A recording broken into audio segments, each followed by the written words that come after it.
சிறுவர்களுக்கான நூல்கள் அப்படின்னு நம்ம சொன்னோம்னா இன்றைக்கு தமிழ்ல ஏராளமான நூல்கள் நமக்கு கொட்டி கிடக்குது.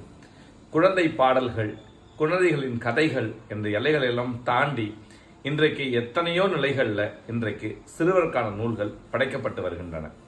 மிக முக்கியமான பல நூல்களை இன்றைக்கு சென்னை புத்தக கண்காட்சிக்கு போனோம்னா நம்ம அங்கேயே வாங்க முடியும்.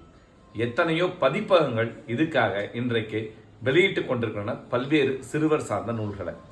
எந்தெந்த வயசுக்கான குழந்தைகளுக்கான நூல்கள் என்கிற அடிப்படையில் பல்வேறு நிலைகளில் இன்றைக்கு தமிழில் ஏராளமான சிறார் எழுத்தாளர்கள் எழுதிக்கிட்டே இருக்கிறாங்க அப்படின்றத நம்ம பார்க்க முடியுது.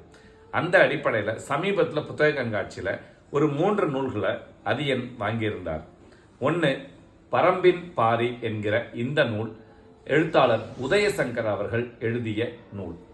இரண்டாவது விழியன் அவர்களுடைய 1650 என்கிற இந்த நூலும் இது புத்தக கண்காட்சியில் வாங்கப்பட்ட ஒரு நூல்.